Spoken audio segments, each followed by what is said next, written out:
Thanks for having us. I was going to say welcome back to television, but you guys are on television now. Big TV stars now. That's right. Oh, not television, it's HBO. I forgot. How scared should I be of the caravan? Be afraid. No, I mean... This caravan is 1,100 miles away. It's people who are fleeing desperate situations, political unrest, violence, unemployment. It's women, it's children. It's people that need our help. And we're cutting assistance to them while demagoguing them. It's complete scare tactic to win an election. It's disgusting. It's also, it's happened before.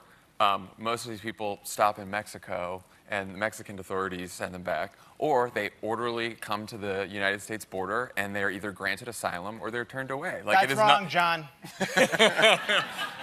They're coming here to vote and do terrorism.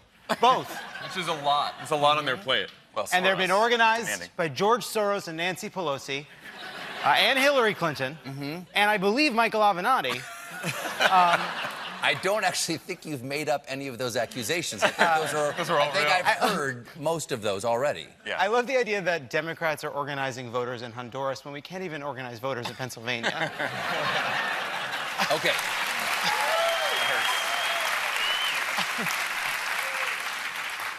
Okay, that brings me to the most important question here. The midterms are 2 weeks away.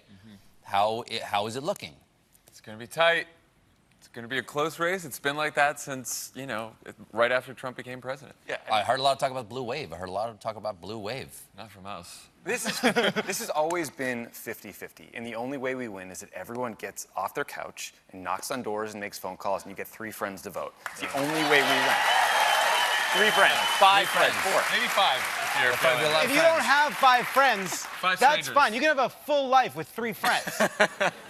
Well, but of the early turnout, you have 2 at least. I have you have at least 2 friends. 2 friends. The early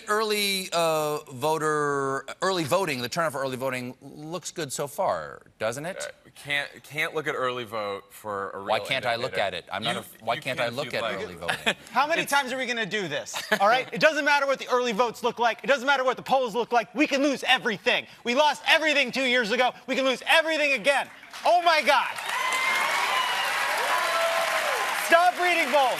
None of you people are I'm strategists. not sure that's a message of hope or a I'll message get to of the fear. hope. He does the hope. You do the hope? The strategist, you don't need polls. You're just a person out there in the world. What are you going to do with a poll? You going to decide where to put resources? Are you investing in ads? These people from the... So nice. They didn't even want to look at the polls.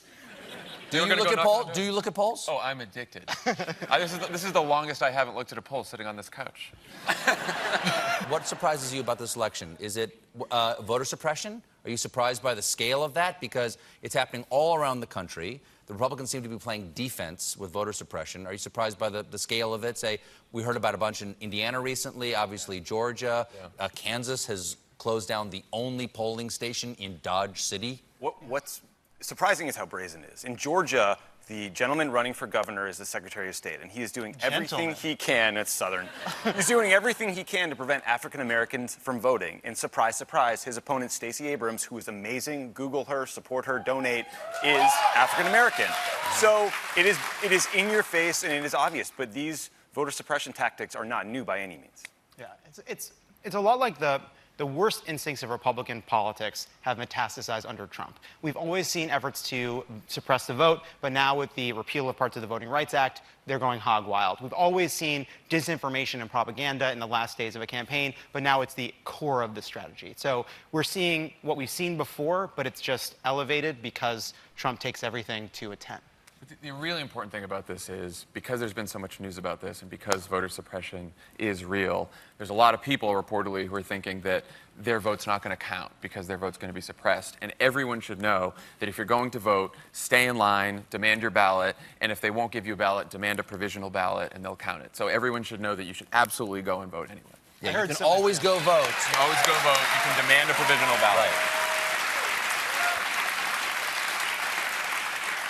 It seems like starting really intensely about 2 weeks ago, and I'm sure it's going to ramp up even more in the next 2 weeks, that on the Republican side, there's a lot of fear-mongering going on.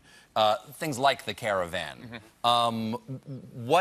Is this a good sign or a bad sign? Does it look like desperation, or is it just savvy? Because fear can be a great motivator. It's a great motivator for their base. I mean, Trump has done this before, and he tends to, he tries to divide people, he tries to get people afraid, he tries to get them angry, and for some people on the Republican base, that works. And I mean, the New York Times had a story about some woman in Minnesota who thought that the caravan was going to come and inhabit her lake house in Minnesota. It's possible. So it's it does possible. work. No, She was just getting supplies like new sheets, towels. She just was trying to be prepared. And for Fox News, this is good business, right? I mean, their strategy is to scare old white people who happen to be Trump's base. So there's, simpatico here with Trump's closing message and what you're seeing on the news. We just need to get our people out and get them to vote. It's Well, very simple. don't the Democrats have their own version of fear-mongering? I mean, they're going to come take away your health care. They're going to take away pre-existing conditions. That is fear. You're using fear as a tactic. Yes, there is a caravan of Republicans heading to Washington to take away your health care. Hold that thought. We'll be right back with more Jon Favreau, Jon Lovett, and Tommy Vietor.